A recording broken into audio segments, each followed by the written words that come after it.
So you're in the dog training business for quite some years now, and uh, we talked about the traditional club worlds, police work, etc., and also about the modern way of dog training. But I talked with Pat Stewart about that. Innovation is not always helpful. At least sometimes it's helpful in um, concerning that you find out that older ways also made good progress. And is there anything that hasn't changed since you started with dog training, but it just still works? It just still does a good job.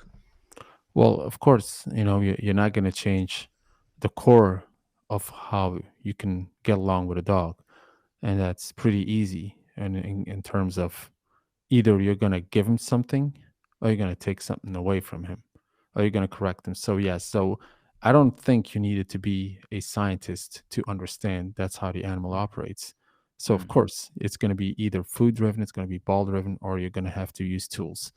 So, and I know it's always going back to that same story. And of course, if you ask me, do you use some food? Of course. And does this guy 100 years ago use food? It probably does if he's smart, right? So, did you use something that was attached to the dog to have it connected and to not have the dog run away? Yes. Did they do this 100 years ago? Yes. So, in those terms, yeah, pretty much has been the same. But in other terms, on how you develop these skills specifically in a manner, and here's where the difference is. So you could have these results faster and better and more efficient while doing less effort than somebody else. And the dog's happier and you're Mm. happier and the energy exchange is even higher. Now you're talking about variables that were not talked and discussed many decades ago, at least. Yeah, It's not in the yeah, literature. So if it's not in literature, there's no videos, right? Now we have the luxury to find videos on everybody and everything. But yeah. back in the day, you have to read the book. You read the book, it's not in the book, nobody's books. Okay, that means I guess nobody's done it, or it must have been on a very small scale. These Mm. days everything is so scalable. You make this video, you make this podcast, maybe 10,000 people listen, maybe 1 million, maybe 2 people, but it's out there. You can find it, you Mm. can google it, you Yeah, can find hashtags. So that's the thing. But is that what you were asking, like yeah, what yeah. what That's a great answer. mm, That's a great answer.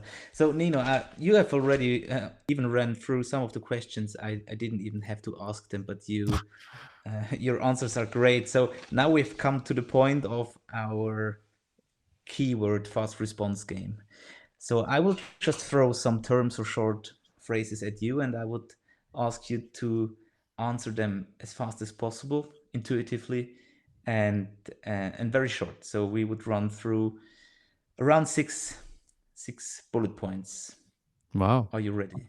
Yes, what's at stake? um, So you see, either we have to win something or lose something, because if the incentive is, well, you can just take as less time as possible.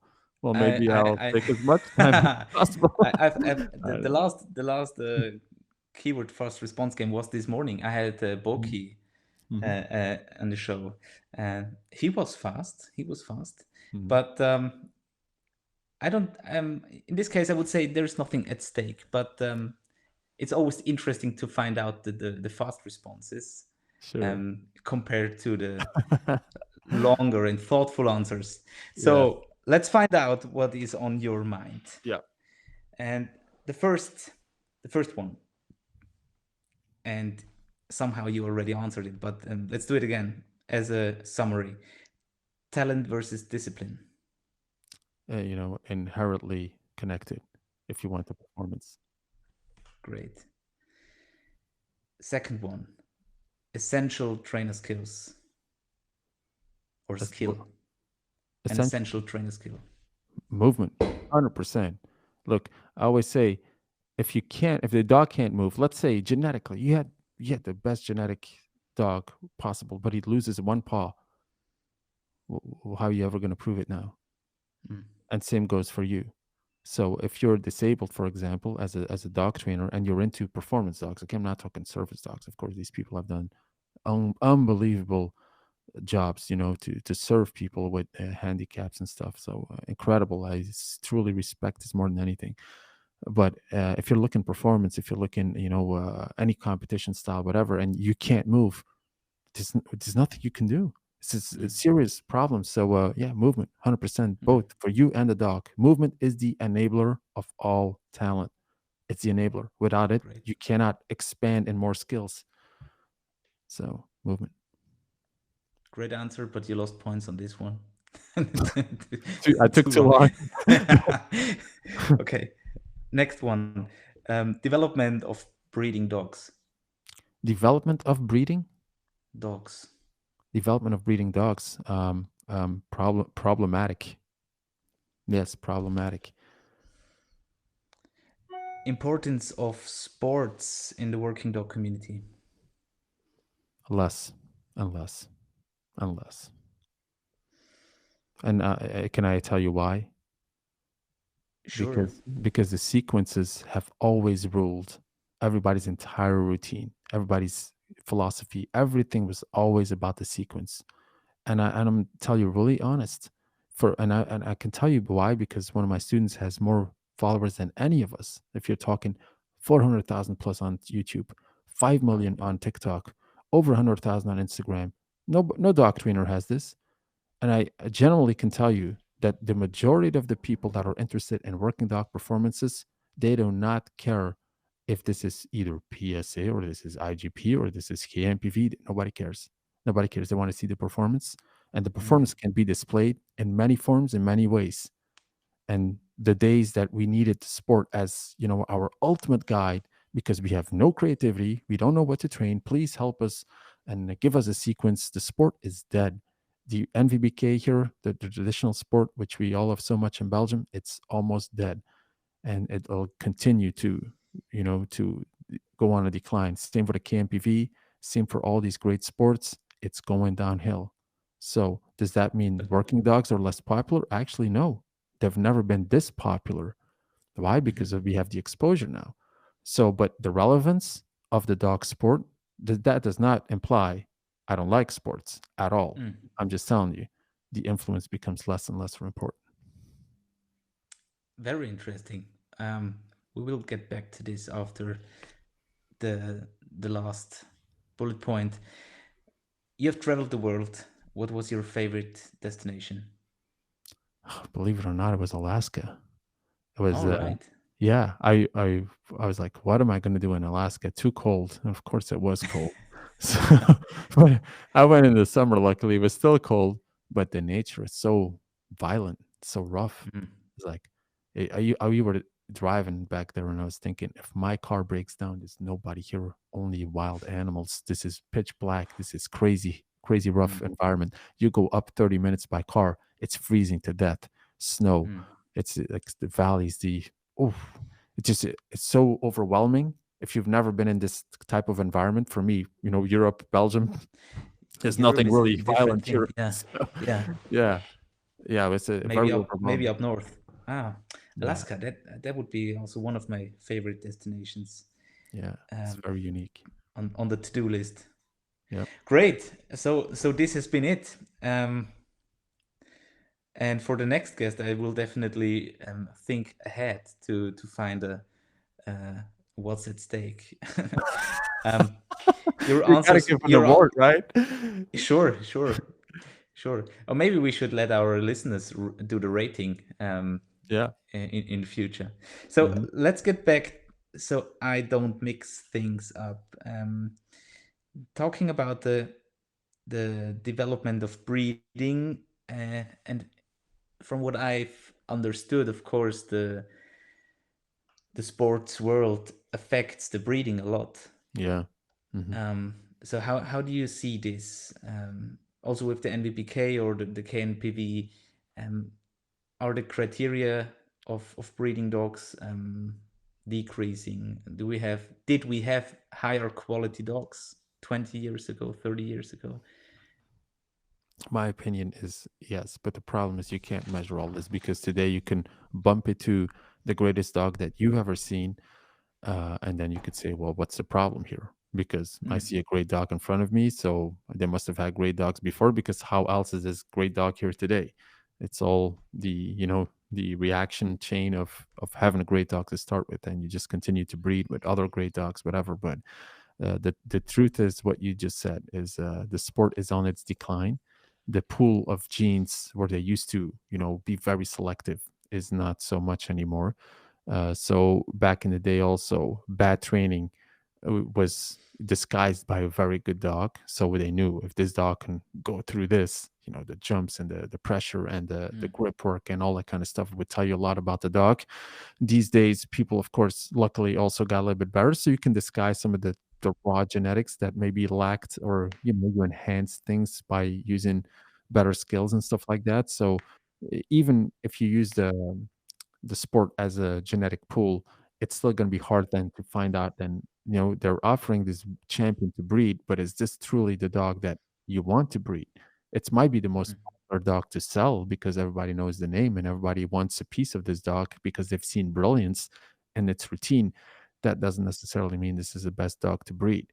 Okay, so this is always Right. a problem. But the thing is, like now these days, because the pool has you know become so much smaller, and the internet demand has become so much bigger. You know what happens, right? Either the price goes up, but how do you jack up the price from a for a working dog to, you can't start charging people now 20, 30, 50,000 dogs for puppies and say, look, very selective here. So what's happening is even the good dogs that are still here are just going to normal homes, normal people, and not, I would say, super skilled people that extract all the potential you need to see. So what's Mm. happening is you lose a lot of you know uh, prospects and people that do have the analytics to make assessments on what is a good prospect at the year 2 year old mark before it even competed. You've seen it in training. This is very inside information. And then usually these dogs also, and I know it happened, they get sold for, then we talk about the 20, 30K prices, and Mm. now these dogs are gone. Maybe they're getting now great results in China, maybe in Israel, maybe in wherever, but not in Europe, maybe not, in more majority of the people do not have access to them anymore. Yeah. So Hmm. Did you have your own breeding programs? I don't have breeding programs. I have Okay. a really nice dog like Rocky, and he has done his service because he one of his sons is a special forces SWAT dog, a very high level, the youngest dog to get certified. It's a crazy good dog. So in that case, his mission is already accomplished. He Mm. gave genes now where we serve community on a high level, Mm. you know, Great. because to me that's still one of the most important jobs, just like service dog, for this community work. The dog going in the line of fire to get high risk people, take out criminals. It's very important. So yeah, he served his purpose. But look, I'm not. You see, never on my website. Here, I have this dog to breed. I'm not asking anyone because I'm very selective. If you come here Mhm. today with your female, I'm not just going to say yes. I also want to see because I Mm. know it's not just going to be one dog, and every dog has flaws and every dog has strengths, and there's so much stuff to take into consideration. So breeding has become, Sure. but the money for some people is just so attractive. I think they'll just breed it with anything. You'll sell Mm. it because the demand on the internet is so high. Before in Belgium, where are you going to sell this dog with no internet? What do you think you're going to do? You put it in the newspaper. You don't even have a picture, right? Pictures did not Yeah. exist. So Yeah. you only have like 3 lines, Malinois for sale. Okay, who's gonna come? Well, people looking for this dog specifically for. You see, now it's a different world. You put one picture, Mm. the dog looks cute with one ear up, one ear down. You have sold your dog. You see, Mm. this is what Yeah. it's happening. So Yeah. Times the change. threshold to before you would say, "Hey, I don't know if I'm gonna breed because maybe I keep one puppy. What am I gonna do with the other eight?" You see, Mm. you want to take care of 8 dogs? No, of course not. So that problem is no longer a problem. You can get rid Mm. of anything. Sometimes I Yeah. think, how is he ever going to sell these dogs? I looked at this litter, it was like the worst ever. And then 1 week later, every dog is sold. I'm like, okay, we have. We have some people with problems today. There's no other way. So this is reality, right? That's why Yeah, so many yeah, people sure. make money on this professional dog training stuff, Mm, board and train, whatever, to behavioral modification.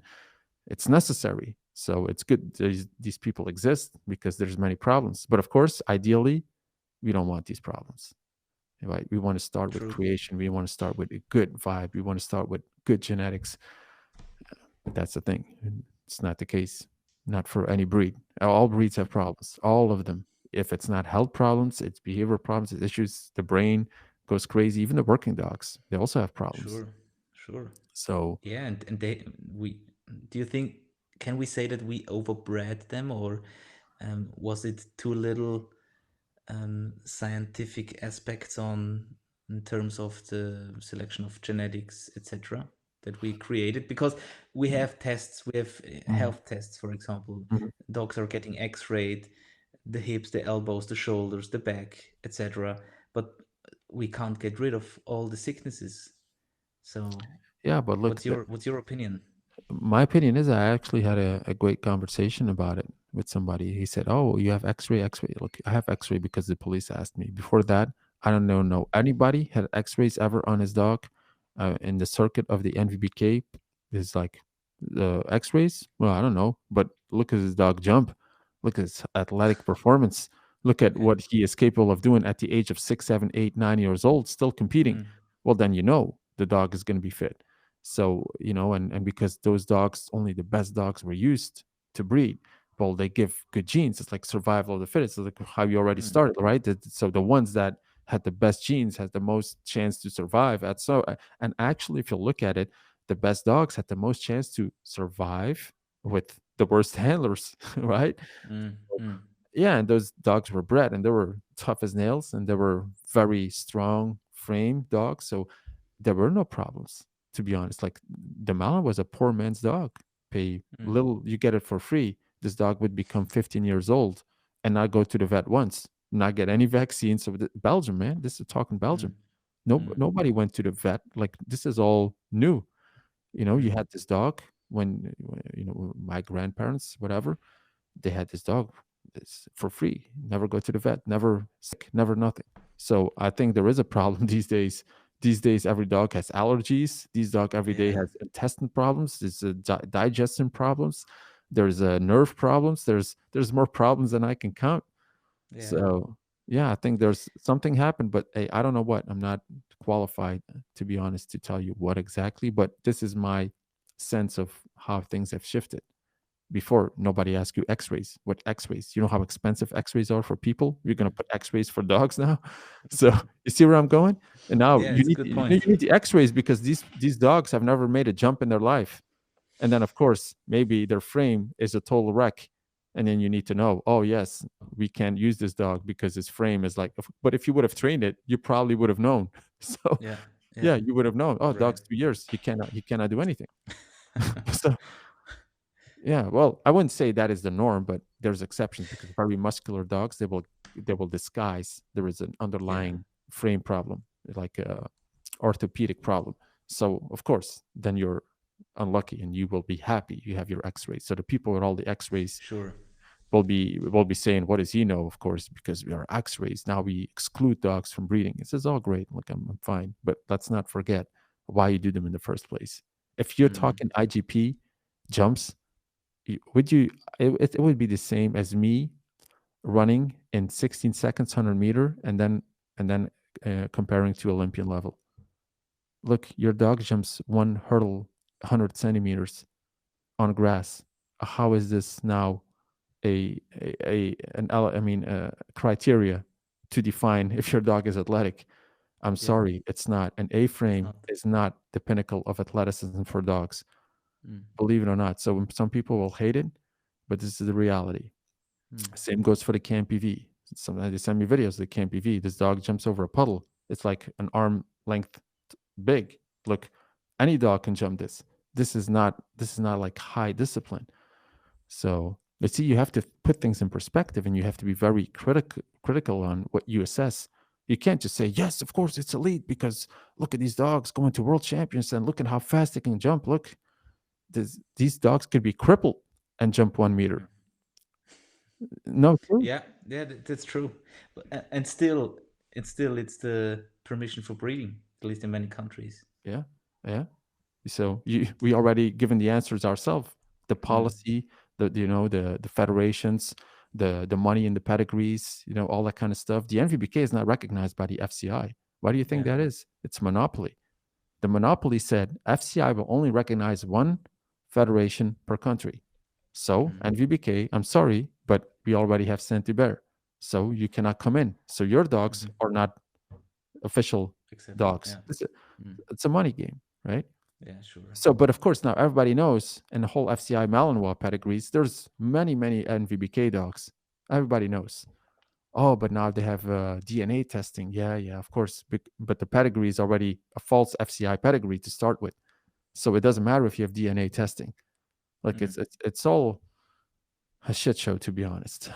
Sometimes people send me pedigrees, and I have the luck to live in Belgium, and I can ask people that have lived here, done this much longer than I have, and I ask them, and they know, this is all fake, this is all this, and you're thinking, if only you know this, one guy, two guys in the whole country where this is all coming from, how is somebody in the United States going to know, or Mm, in Canada, or in Australia, or whatever? mm, They don't know.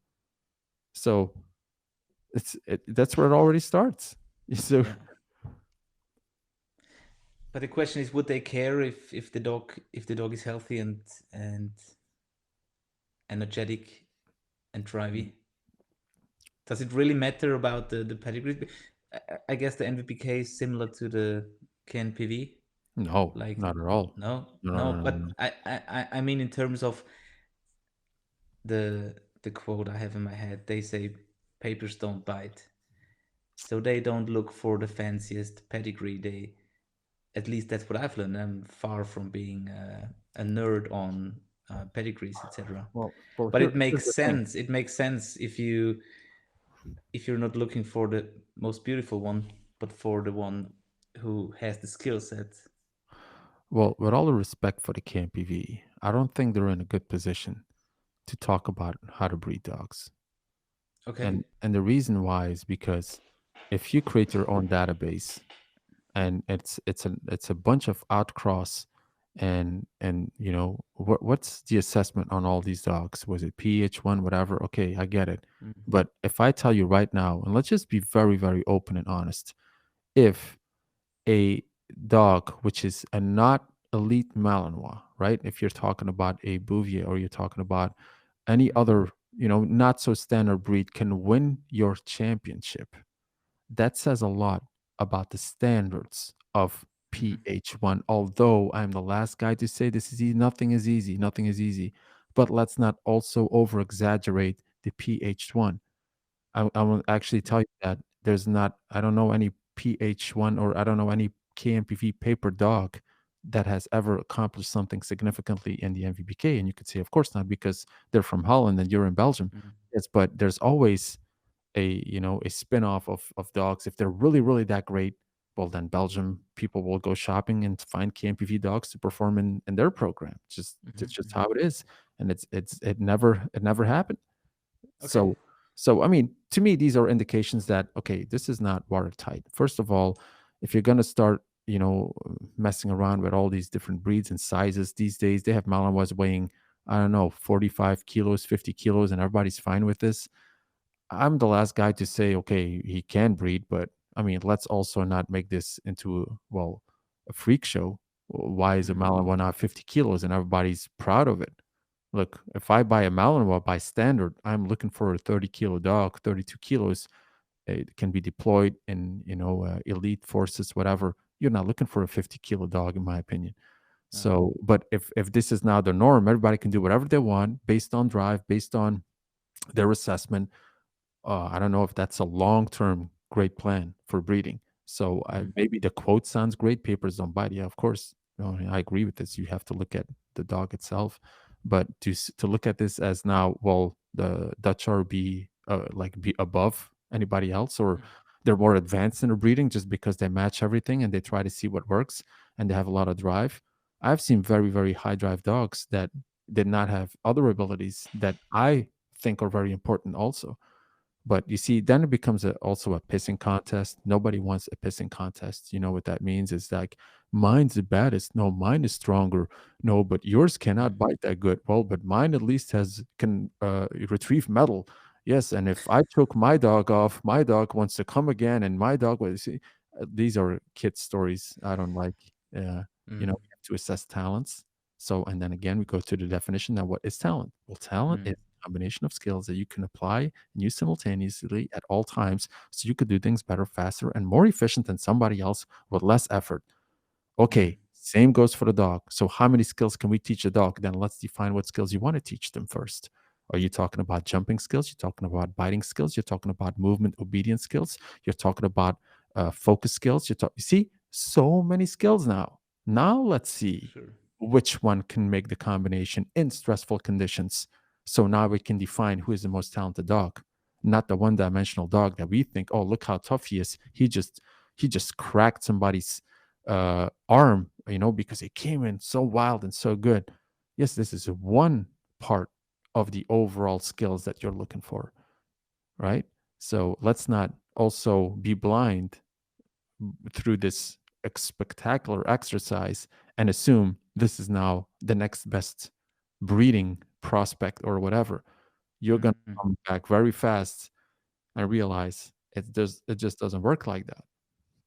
You can breed with specimen A and B, great dogs, and have a complete not fit dog for your program. So Mhm. And again, this would be a great topic for for a whole episode, talking about the talent, maybe even selecting, because I totally get the point of your definition.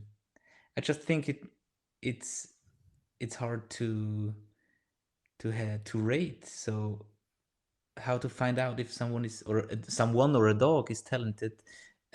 You have to train to find out, right? the word Because is it's a completely yeah. it's misused, Florian. The word is misused because majority sees talent as your natural gift to Mm, perform or do whatever. You're yeah. talented. You're good at this. No, being good at something does not mean you're talented. Give you Right. example.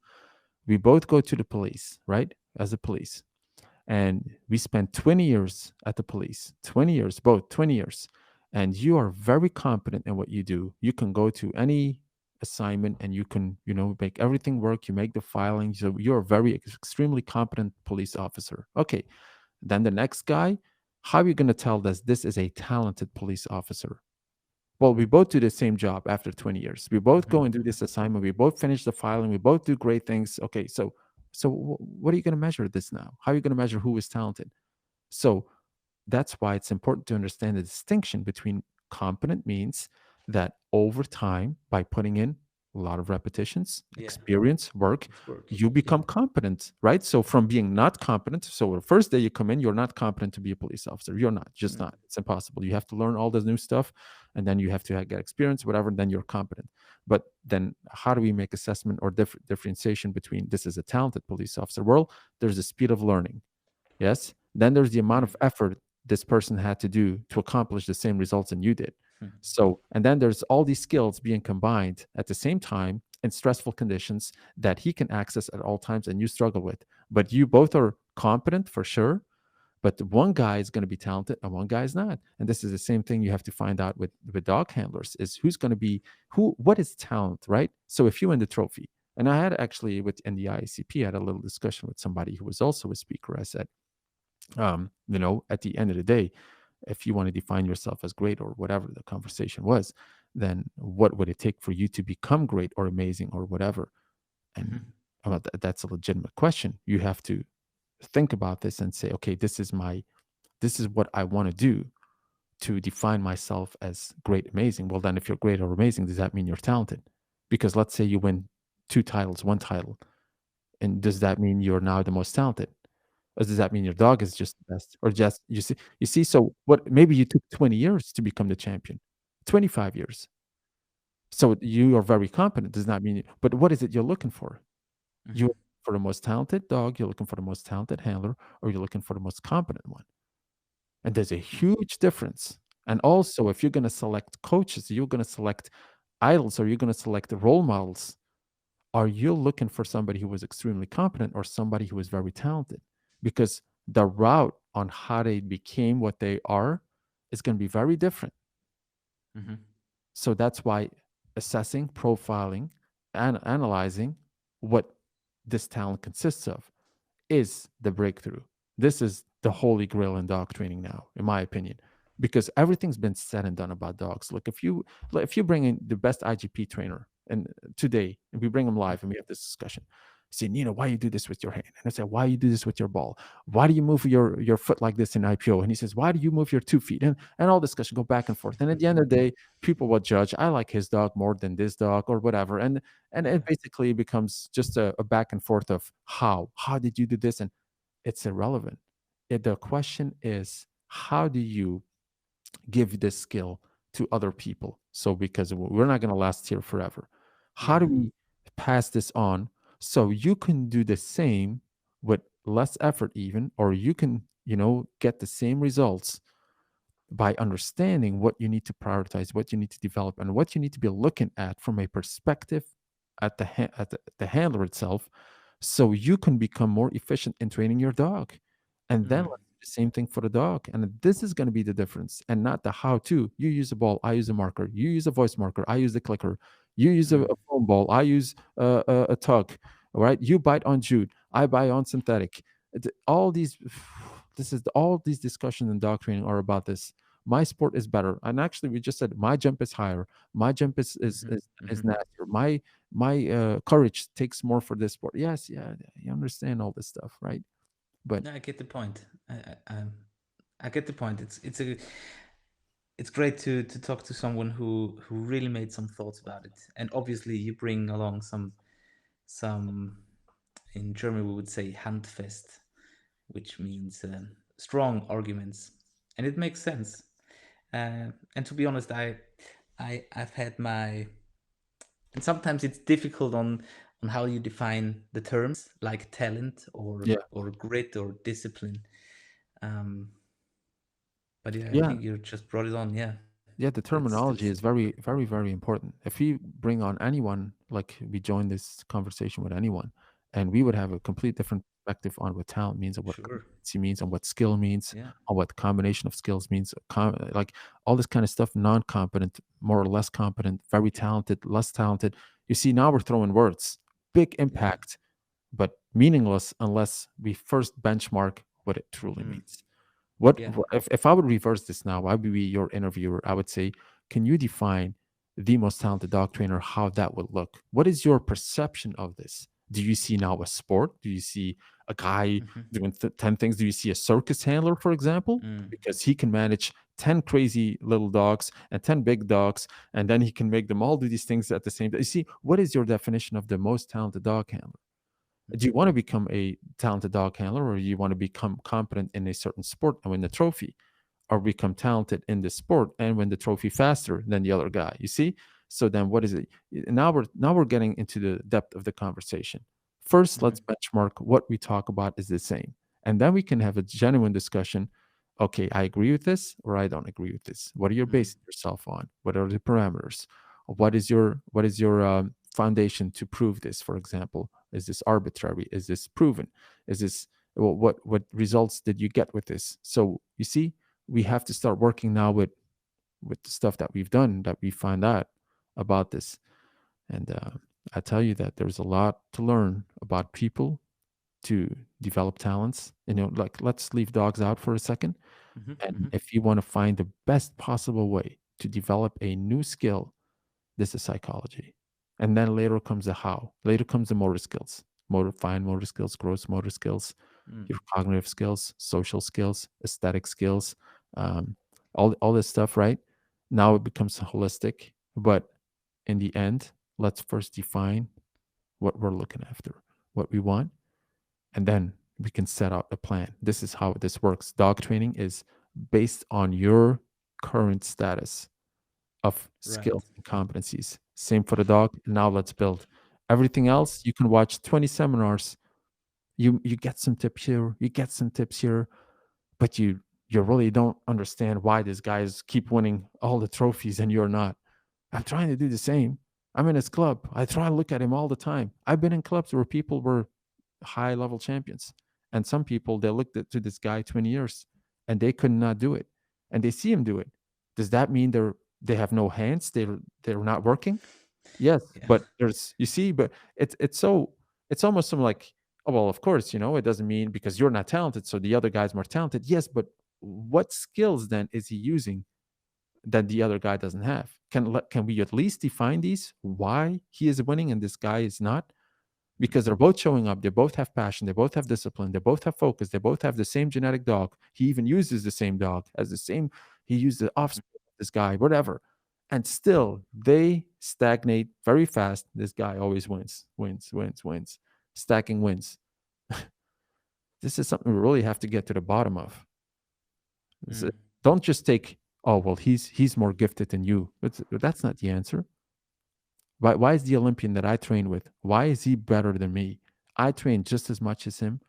I look like him. Seriously, you could look my picture when I was 25. I look like him.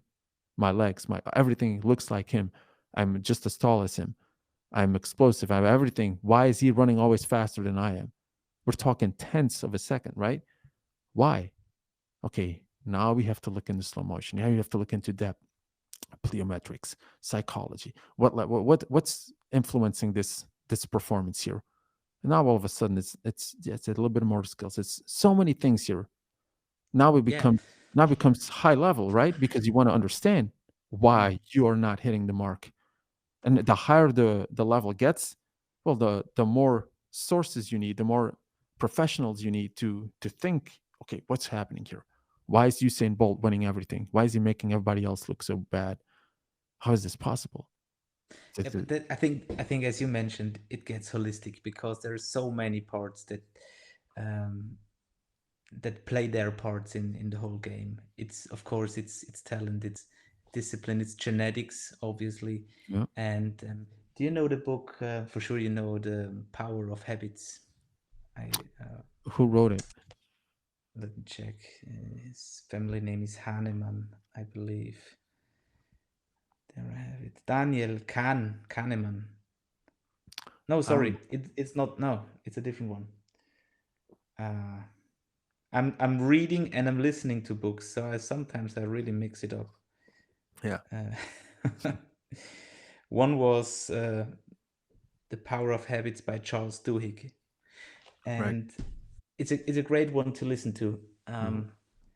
And he's talking about one of a Olympic swimmer, and he obviously his coach when he first met him saw that this boy has the physique Yeah. and the talent for swimming and to become the best of the world.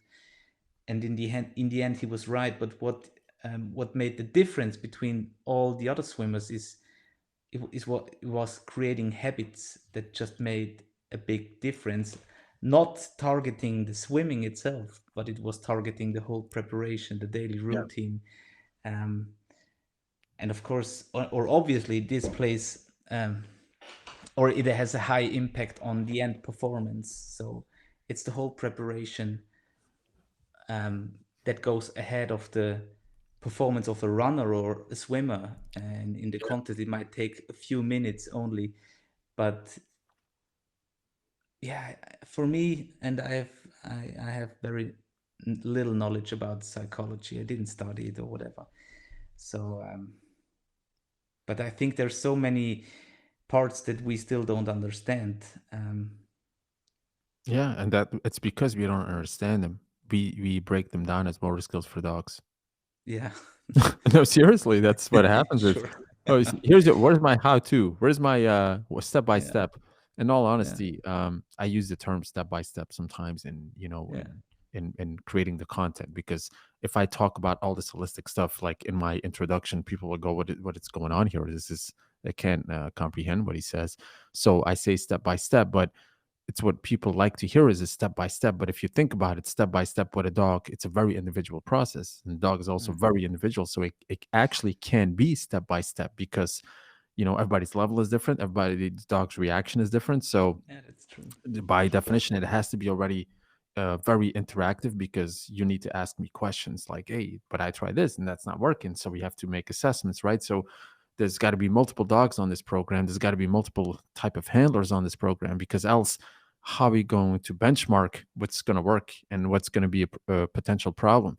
So I think the way of teaching also changed a whole lot. The way we are able to process images and videos in 100 frames per second, you know what that Mm-hmm. is.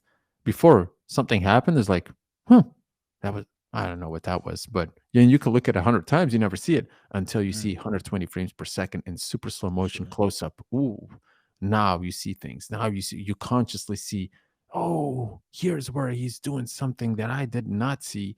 Here's where Mm. the footwork is going to be such a detail in this ultimate, shift of weight and all these things, right? All right, this is a new way of teaching we didn't have 50 Mm. years ago, to 20 years ago, not even 10 years ago. 100 frames per Mm. second in 4K. That's like I can poke your nose on a 70-inch screen and looking in slow motion as clear as it could possibly get. It's insane how clear that Yeah. is. So that's a camera, for example, we used to shoot, Yeah. do the slow motions. But of course, you will want to have to see it, because if I give you the video, you're just like, oh, I don't care how this dog moves or how he moves. Well, then of course it's not going to be useful. But if you want to analyze it, if you finally say, hey, he's given away the blueprint of what he does, so let me see then what is the detail here, because it is in details a lot, then you can at least look. But if you can't see, you're not going to pick anything up, right? So if you talk about this podcast, but you turn off the volume, you're not going to hear it. You're not going to get anything out of it. It's the same with Right. everything. Either you want it and you're going to listen, you're going to process, assess, your brain's going to start working and find ways, or you don't. Maybe you're looking for the hack. Maybe you're looking for the shortcut. Maybe, hey, if I get this secret from him, I'll get my faster results. But I tell you right now, the definition, again, for the fifth time, it's a combination of unique skills that allows you to do things better and faster. So unless you have Yeah. earned the skill, right? Explanation mark, earned it through work, you're not going to get it. So that's Mm. why I go into a seminar and people give me dogs and I have 5 minutes, 10 minutes, and they tell me, do this because it's not working for me. And they've trained this dog for 1 year. If you think about it, how crazy that is. So you train the dog for 1 year. You ask me in 5 minutes, I don't know this dog, I don't know this place, I've never been here, and you want me to get better result than you have in 5 minutes. How's this possible? Well, I'll tell you why. Because by using multiple skills simultaneously, you can do things better faster than somebody else. And in this case, in 5 minutes. It is Mm. truly happening in 5 minutes. Yeah. But of Yeah. course, if you do not have all those skills, you're not going to take that dog. You're going to find all the reasons to not take that leash. Oh, yes, you're going to find your way through the event that you don't have to hold anybody's leash, let alone anybody's dog, let alone anybody's problem. You don't want that. Why? Because maybe you have not earned the skills and maybe you don't consciously know what components are going to have to be used here. And maybe your analytics are too low to make this assessment in 1 second, 2 seconds, 50 seconds, 1 minute. You're being put on the spot, 50 people watching you, right? Do you want to look bad when 50 people watch you? You just as bad as the guy giving you the dog? No, of course Sure. not. Sure. Oh, And I now think, we're and seeing also differences in yeah, approach. and I think that's the point. So uh, I don't think people get shocked, but they, at least they're that smart that they are aware of how much work it is to earn the Yeah, skill set, to earn um, um, the experience, to realize what it costs to create a certain movement yeah, and reaction from the learner, the dog. Um, and there, I think we see the separation of people who have the grit and the endurance to go and start doing it, who know that the journey is going to be long, because you weren't born with these skills, right? You're not true. supernatural. You just put a lot of work and effort into it. Yes, And but I think, but Florian, let me get back to you on the grit. The grit factor has been studied by mm, scientists to see how important is grit. If it's performance based, and mm, where it was a significant, very significant results based on grit was only in special forces, for example, in highly mm, elite levels, where your skills were actually not relevant anymore. You can have people go into testing pool of special forces and they have physique, they have skill, they have power, they have strength, they have all the traits to become the perfect soldier. Mm. It's irrelevant if you don't have the grit then, or usually the grit is the deciding factor if you're going to make it. That's not the case in dog training. If you're going to test grit, Florian, is very important here. If you're going to test grit with dog trainers, aspiring dog trainers, you're going to have nobody left. There's not going to be any dog trainers. So how do we avoid this grit factor playing the biggest part is by using people's strengths also. So you also have to use Mm. strengths continuously. Let's say you define somebody who wants to be a working dog trainer and you define a big weakness and you tell him all day, this is what you do, this is what you do, this is what you have to keep training this. You will ask his grit factor to stand up. If he doesn't have this grit factor, he's going to quit.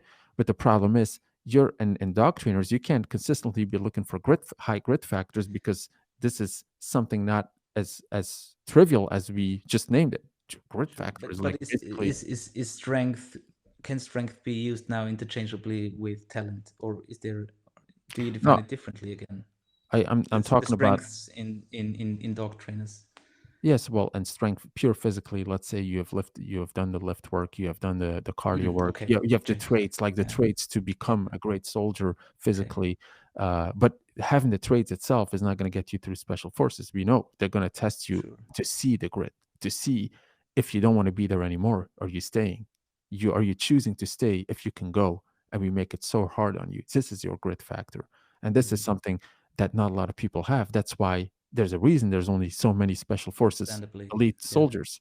And this is so that's why I mean you have to be careful. If this is what you want to get from dog trainers, you're going to not have any dog trainers left.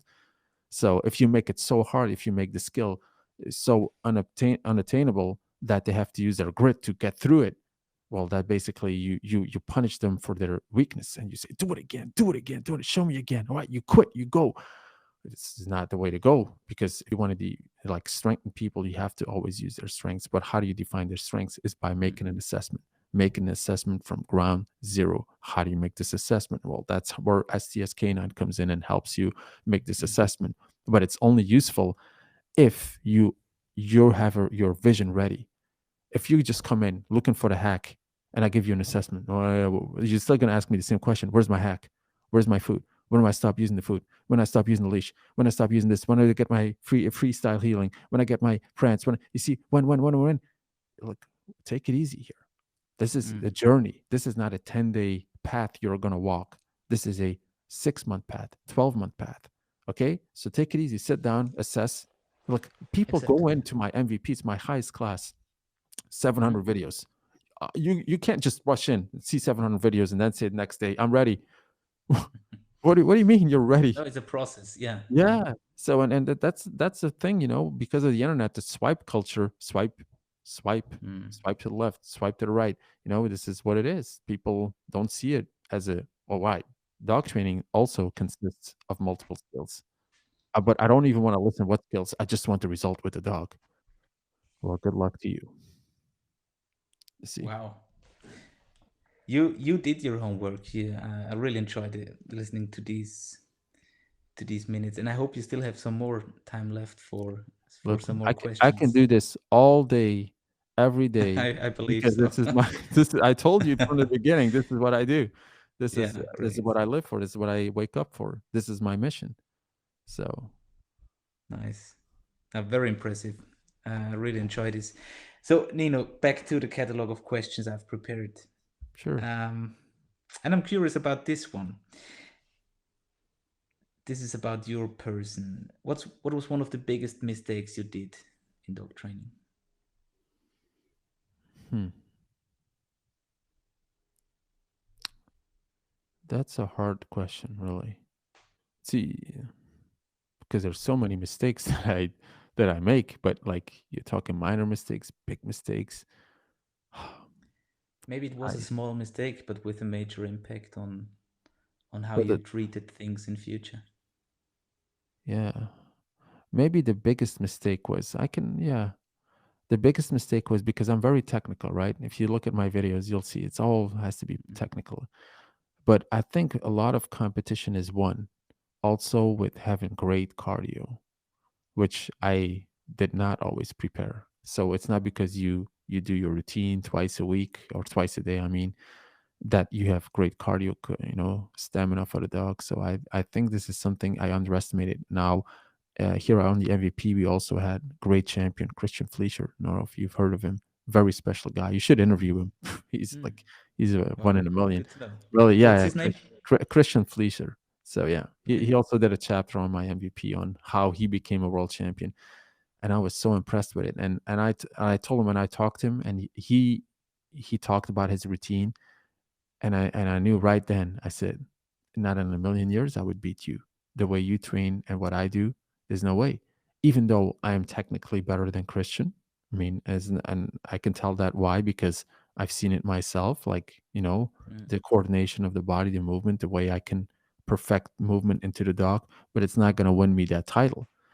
But mm, he was capitalizing on things that would get him to win that title.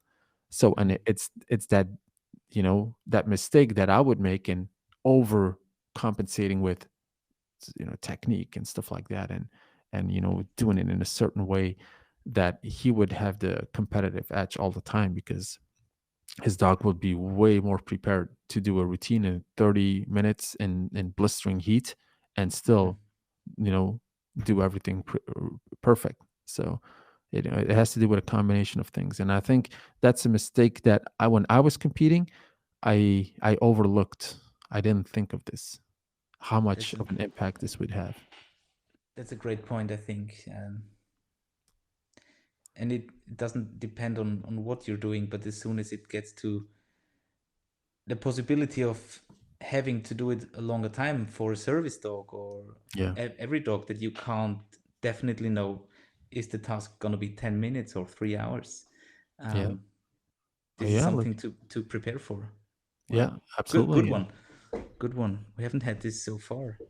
Yeah, we Um, overlook it a lot. yeah. So I think the overlooking is a big mistake, because if you Mm, overlook, it means you missed opportunities, because we're gonna make mistakes anyways. mm, Not gonna. It's sure. inevitable. But missing an opportunity is like, oh damn, that's something I don't like.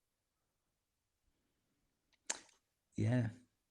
I've just been to Switzerland for a workshop for search and rescue organization, and their mission readiness test lasts for 3 to 4 hours, and these are multiple searches after each other Hmm. in alpine surroundings. So they're not defining hectares like we know from area searches or wilderness searches. Yeah, from IRO or something, you have 6 hectare or 45,000 square meter to search. They count in meters in height. So this is not an additional part, and they have to prepare the dogs um, for being able to endure these physical Yeah. tasks. And and then I went to Germany to a part to a more flat part, and there was a difference in, not in all dogs of course, but the dog's physique from the mountain organization to the flatland, and doesn't I don't want to rate, but there was obviously a difference, and it's an important fact to regard. Yeah, yeah, especially if you go and look at high performance, you really have to do your homework on Mm, what's gonna be the competitive edge. If you're determined to win, if you're like, hey, if I'm good, I'm probably gonna get maybe a shot, or I'm gonna maybe, no, no. If you say I want this, it seemed like, hey, how do you become the best YouTuber in the world? Have you ever thought about this? How do you get the most views? How do you get the most? How do you do it? See, again, how to. mm, Well, I guess being the best YouTuber or highest paid YouTuber is not your concern, because else you would go, okay, I know. You see, here's it. mhm, Like, here's my, I have ideas, but you're like, that's the thing. You really want it? What do you think it will take? And that's where you will already tell me how serious you are. mhm. So, because we all Staying want something, curious. Yeah. but the question is, what are we willing to sacrifice?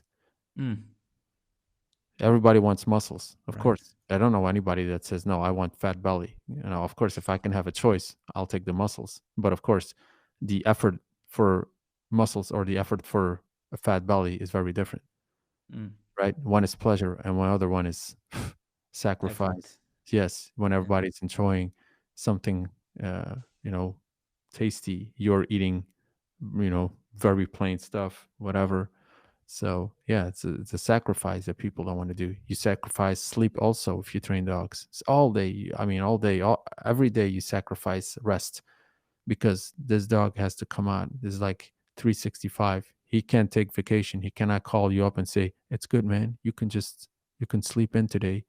We're good here in the." No, he's like, "I want out. I want to do something. I have to." Like this dog is a machine. Like he's programmed to hunt. Mm. He's not just gonna lay there. I don't know what types of dogs some people have, but here they are awake and they wanna Mm. wanna move. So Yeah. Yeah. yeah. So you better move. So we move on to the next one. Nino, what was the worst advice you've ever received? The worst advice. Um well, the worst advice is the one you took and you executed. That's usually where they didn't really get me all the way. So the worst advice in dog training itself would be resorting to brutality. That's Mm. to me is the worst advice. Brutality. If the brutality is the answer, I will accept my loss. Mm. Because I made me think of a certain scene, and then I think if today I would say, all right, I guess I'm not gonna just take this and be happy with doing this, and then maybe getting that result by Mm-hmm. resorting to this type of stuff. I don't like violence in dogs, brutality, that kind of stuff. And so it has nothing to do with tools because tools is very sophisticated in my opinion. Yeah. It needs a lot of skill, but when it becomes like truly brutality, yeah, and this advice is being given a lot. Like, Mm-hmm. do this, right? Slap him, kick. Well, I wouldn't Mm. say kick him, maybe, but like, be rough, or take the Yeah. stick, or do that, or pop the collar this way. It's like, this is why is somebody giving this advice? Why? Because if you always have to Knowledge. ask yourself as a student, do I want to become this person? Do I want his result? And if the answer is Mm. no, then don't take his advice. So Mm. it's a very easy rule. You want to be him, all right? Then do what he does. You don't want to be him, then take his advice. This will already help in everything in life. So, if you could, what advice would you give to the 20-year-old Nino? I wouldn't, because that's the same thing. Because advice can be left or taken. What I would do is find yourself a role model, a coach who will impact your life and not just give you advice, who will have an Mm. impact by doing the things he does and by inspiring you the way he is executing these things. This will be a way better, you know, way better thing to have is getting that a role model in front of you instead of getting advice. Everybody gets advice every day, good advice. Everybody leaves it on YouTube. It's full of good advice. There's people, Mm. billionaires, telling you this is how you make money, this is how you become millionaire. Well, if you got the advice, why didn't you take it? You Mm. see, it's just advice. Yeah, sure, it's true. Instagram is full of it. But if How to if you're eat, how looking to for train. coaching, Mm. yeah, if you're looking for impact in your life that's going to significantly change everything about my life, we're not talking advice. Now we're talking different level, B level. This is you to the core. If I am your coach and my ethics, my core beliefs do not align with yours, I can never be your coach. Never, never. You see, the acceptance of somebody's ethics, somebody's morals, somebody's core beliefs. This is the first step to being eligible to coach. So if you don't have that, forget it. So I can give Mm. all the advice. Hey, Florian, do this, do this. Look what worked for me. It's never gonna work, never. Mm. So and this is why advice, in school they start giving you advice right away. So everybody goes his own path. You don't take your teacher as your coach. Well, your coach is just he teach you things, right? He teaches you Mm-hmm. math. He teach you how to write. He teach you okay, got it. Move on. Next. There's no impact whatsoever. There's only a few teachers. Those you remember, but Mm-hmm. they're Right. becoming very few. So again, I learned a lot already today. Um, and I'm sure our listeners as well. So you've accomplished a lot. You've had a service dog, working dog with great records, as you mentioned. Um, you've been sporty. You've reached again your physique. You said you build a great, maybe even lifestyle for your students. You build great training programs that are um, understandable for others, so others can do what you're doing. And I think that's one of the biggest traits for real, let's, I don't want to now to use the wrong terms, but for a coach or for yeah. instructors, and they're able to create training systems that others can apply. And I don't know, did you mention that you're having a family? What are you really proud of? You Well, reached so many things, you accomplished so many tasks.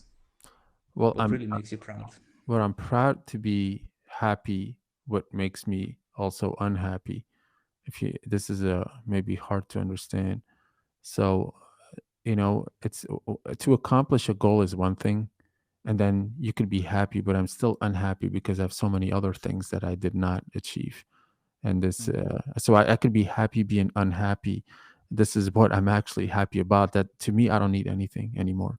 So mm, if you say you have tomorrow 10,000 students or 1,000 or 500 or just maybe one, the one is enough for me.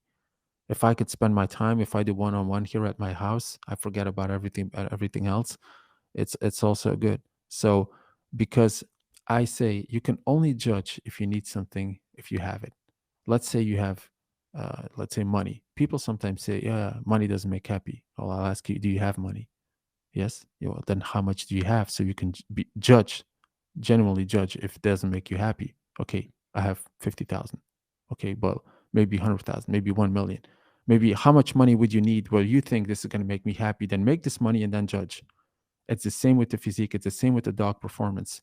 Once you have it, how happy did this make you? And I can tell you, mhm, for me, I told you yesterday when I showed you a little clip. We never talked before, and mhm, even though we never talked, I sent you a little clip. I said, look, this is to me what I enjoy the most. The clip that I sent yesterday mhm, is being mhm, sync with a little puppy. For me, that's it. This is, to me, this is the best possible feeling.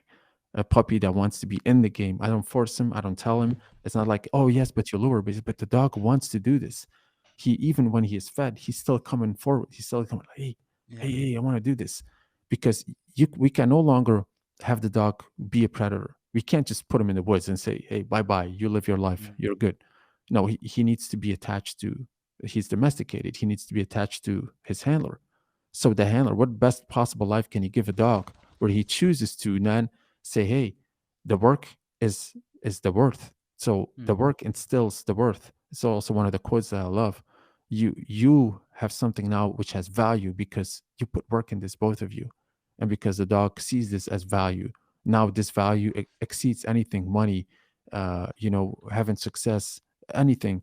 This the work is the most important. This is something that also goes to your core belief as integrity. Hey, if I have nothing left, let's say today, every business is destroyed, economy is dead, everything, I could still genuinely enjoy going outside with this dog with a piece of bread, because then nobody will have money. Let's say we mm, hope a piece of bread, I can still enjoy this. I can mm, still lift a piece of weight and I can enjoy this because it gives me satisfaction. So basically, I need nothing.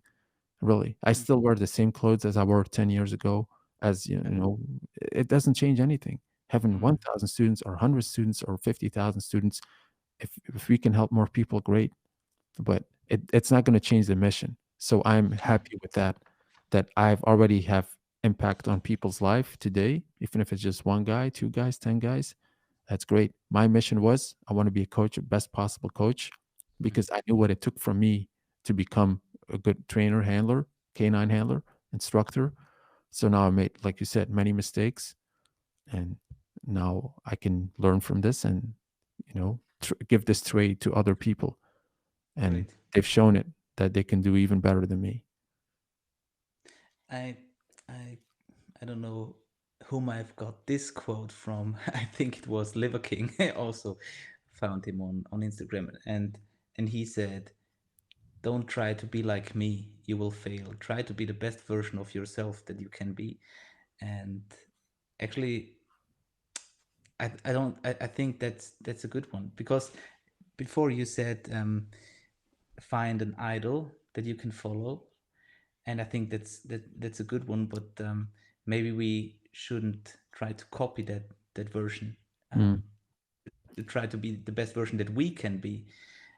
Like the comparison of your childhood friend or youth friend and yourself. You did the same, you look the same, but still we're different Yeah. individuals with different benefits and traits, and luckily we're not clones.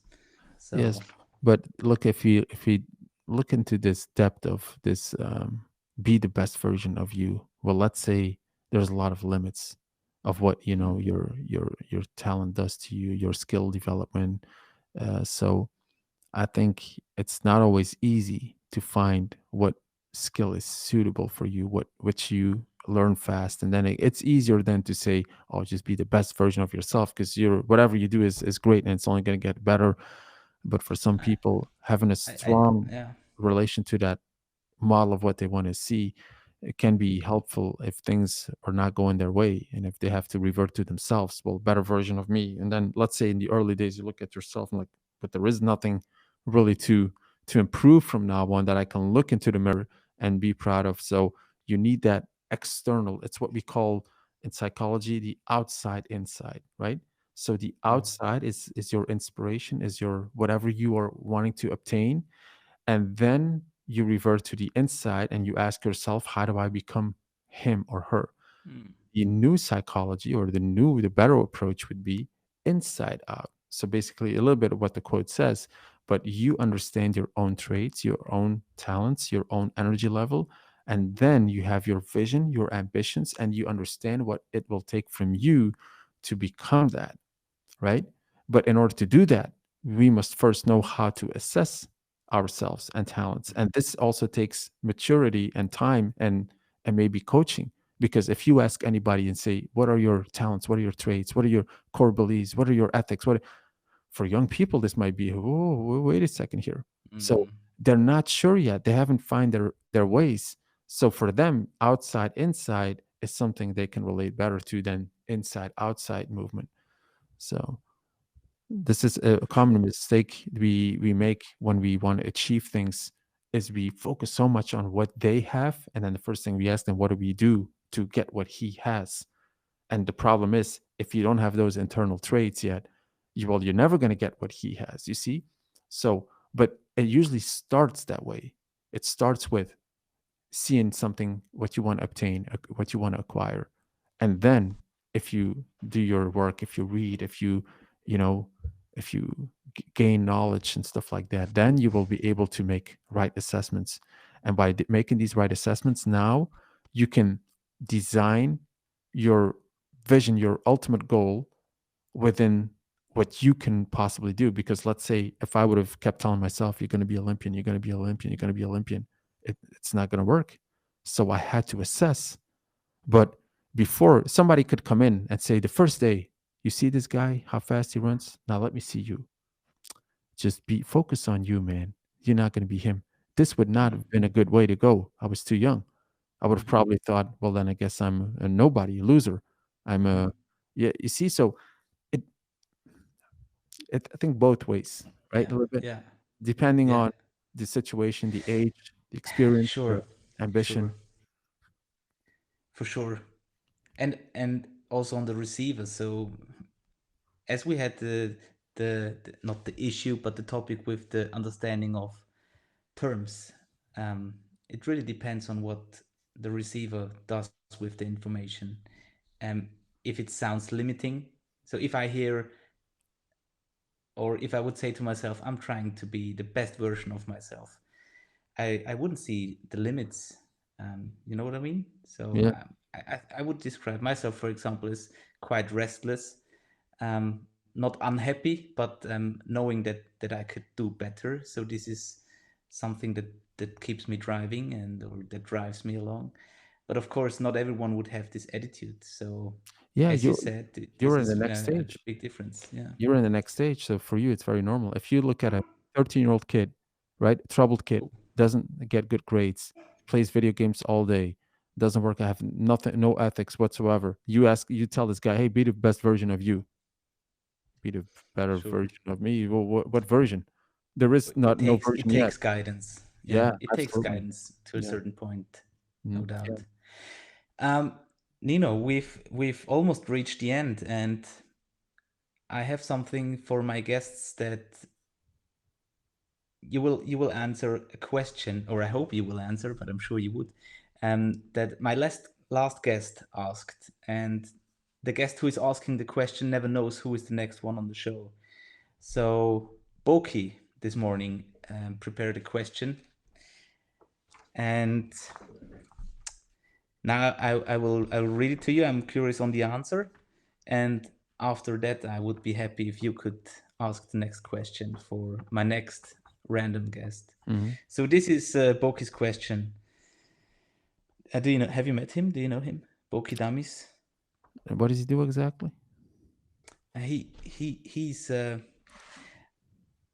He's almost the opposite of you. He's very silent on social media, and Hmm. uh, but he was training, like not rating good or bad. Um, he was working for the, I have to read it, Norwegian People's Aid training center. He was training a lot of mine detection dogs, Oh, etc. okay. Detection stuff. For Right, right, right. Yeah. for and yeah, they ship the dogs all around the world. Mm. And now he collaborated with Tobias Tobias. Gustafsson. Yeah, Ah, yeah, yeah. Tobias. I think he was at the IACP. He's in, like a Yeah, from Norway. Tobias is from Sweden, From Sweden. and Right, right. Boki is from Bosnia, But they're both um, detection, right? yeah, mainly. Yeah, yeah. Okay. All right. So yeah, I'm curious about the question. So I took notes. How many breeds did he, in this case, did you work through the years, and would you, and you somehow already answered the questions, would you put them in different categories for, um, how to say, like a Malinois is not a Malinois? Do you have the ability to see or work a Malinois or a Labrador for a few minutes and realize what the talents would be for this dog? Have you gained such a gut feeling?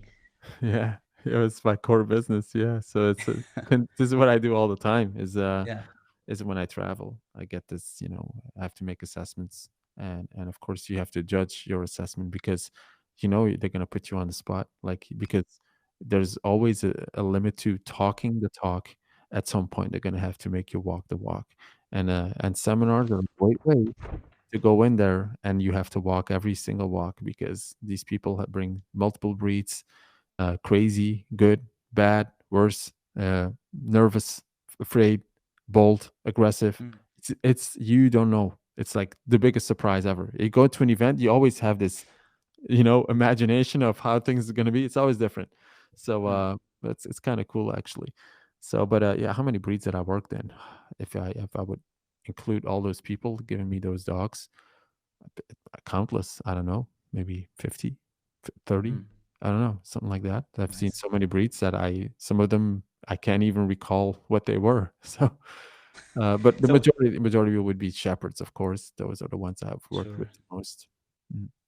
If you were sent to an island not knowing what expects you there, loneliness or different tasks, what dog what breed would you take with you?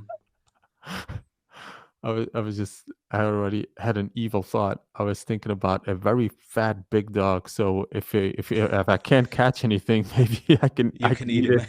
Yeah, Great. because yeah, in adversity, I've been told you will be introduced to yourself in ways you have not imagined. So look at the people that crashed Sure. into the Andes, so many years ago. I am Mhm. sure they did not expect to eat the guy that was sitting next to them on the plane. Yeah, right. So, those are some of those things. So, but good question. So, So you will bring a Sharpei. I don't know. Maybe that's all skin. I don't know. I would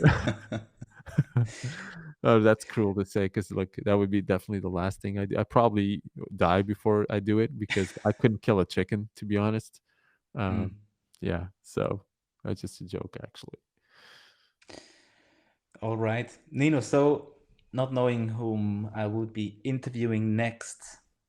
what's your question for the random guest?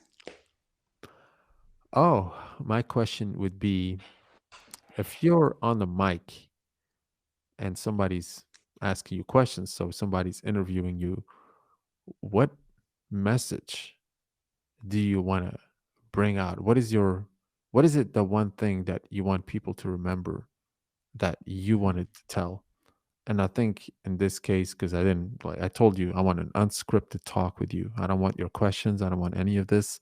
I just want to talk to you. And I think from this conversation, you understand I stand for certain things. I believe in For certain sure. things. And I would ask the same thing, is like, what do you stand for? What do you believe in? What is the message you want to bring to the dog trainers out there that have invested their time in listening to you? That would be my question. Great question. And I'm already curious on the answer. And Yeah. Yeah, let me know who's next. yes, for sure, for sure. I will let you know. So since I'm doing this podcast in English and German, if it's a German answer, I will translate it to you. But I Okay, will let you know for sure. If it's English, I will just send you the link of the show. awesome. Um, Nino, we've reached the end. Mhm. Anything else to add? How can people reach out to you? How can they? What would be the first step to enter your online training program? What do you Yeah, recommend? What to start with? well, I would always say don't just step into something that you don't know. So I would say just look us up. It's always the same name: YouTube, Facebook, or even the website STSK9. Google it, stsk9.com if you want to see the website. But if you just want to follow us first and then see what we're about, see what we do, or see the previous videos, YouTube, STSK9, it's all going to be the same. You'll see our students, the way we work with them, the energy we have. So, and if you're attracted to this, yeah, you can always DM us because I like personal contact. It's also one of those things. I like people to reach out and ask questions before they just, wow, let me just do this. I like matchmaking also, especially like if it's in a coaching role. So you can ask us anything. Of course, there's limits of what we can answer. If tomorrow 1 million people would ask me a question, that would be impossible to answer. But yeah, we try to answer as much as possible. So I would say, yeah, just check it out, see what you like. If you're attracted to it, yeah, you can find us for coaching, training, and instructions. No problem, because we've been going through this a long time, seeing how we can get the best possible results, and it's working. I have many students still in the queue to be on the spotlight, so they're getting better. So if I look at myself and I'm looking back how much time I needed, I'm thinking, no, I couldn't do this in 6 months. So, Great. well, that means it's working. Obviously, there was something that one of my first trainers told me. She wants us to become faster, better than she is now, and I thought that's inspiring, and very humble. And Yeah. she didn't try to hide her experience and her knowledges; they just pass it on. And yeah, thank you for sharing this with us. Thanks for spending almost 2.5 hours with a random guy from Austria, um, sharing your thoughts, your standpoints. Yeah. It was a blast, and yeah, getting to know to you a little definitely was a great thing to do so. Thank you. Thank you for having me. Thank you for, giving this conversation a platform. So,